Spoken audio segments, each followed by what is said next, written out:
आखिरकार अमेरिका ने सीरिया में अपने ही सहयोगी का साथ क्यों छोड़ दिया। नमस्कार, आप देख रहे हैं न्यूज़ 18 का डिजिटल प्लेटफॉर्म। मैं हूं आपके साथ श्रुति श्रीवास्तव। सीरिया में पिछले 2 हफ्तों के भीतर हालात तेजी से बदले हैं। कुर्दों के नेतृत्व वाली सीरियन डेमोक्रेटिक फोर्सेस यानी कि एसडीएफ अब सत्ता और ताकत दोनों खो चुकी है। अमेरिका ने अब एसडीएफ का साथ छोड़कर सीरिया की नई बनी सरकार का समर्थन करना शुरू कर दिया है। इस्लामिक स्टेट के खिलाफ लड़ाई में एसडीएफ कई सालों तक अमेरिका का सबसे बड़ा सहयोगी था। एक्सपर्ट्स का कहना है कि एसडीएफ ने हालात को गलत समझा। दमिश्क में बनी नई सरकार से बातचीत के दरमियान एसडीएफ ने सख्त रुख अपनाया। उसे लगा कि अगर सरकार और एसडीएफ के बीच लड़ाई हुई तो अमेरिका पहले की तरह उसका साथ देगा। हालांकि अमेरिका ने इस बार सैन्य मदद नहीं की है।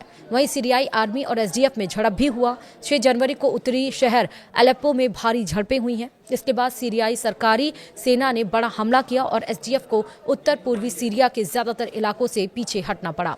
अमेरिका ने लड़ाई में दखल नहीं दिया, बल्कि सिर्फ सीजफायर कराने की कोशिश करता रहा है।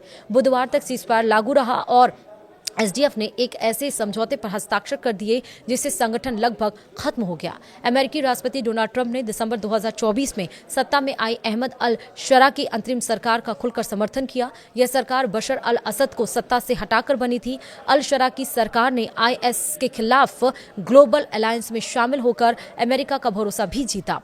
वहीं अमेरिका की सीरिया दूत टॉम बैरक ने साफ कहा है कि आईएस के खिलाफ लड़ाई में एसडीएफ की भूमिका अब लगभग खत्म हो चुकी है। नई सीरियाई सरकार खुद सुरक्षा संभालने में सक्षम है, इसलिए अमेरिका अलग से एसडीएफ को बनाए रखना नहीं चाहता।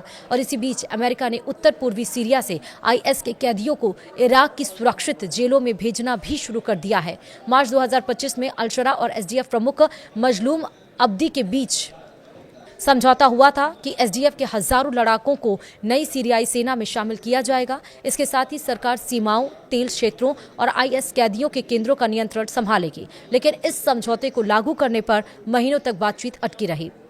वहीं सवाल है कि बड़ी डिमांड ने नुकसान किया। दरअसल सीरियाई अधिकारियों का कहना है कि एसडीएफ के अंदर आपसी मतभेद और ज्यादा मांगे इसकी बड़ी वजह थी। सेना में एसडीएफ को शामिल करने के तरीके पर भी सहमति नहीं बन पाई। जनवरी की आखिरी बातचीत में सख्त शर्तों के बाद समझौता टूट गया और अलेप्पो में लड़ाई शुरू हो गई। वहीं अलेप्पो में सेना ने नागरिकों को बचाने के लिए मानवीय रास्ते खोले। इसके बाद सरकार ने रक्का और देडर अल जोर जैसे तेल समृद्ध इलाकों पर कब्जा कर लिया। आखिरकार एसडीएफ को कमजोर शर्तों वाला समझौता मानना पड़ा। वीडियो में इतना ही। नमस्कार।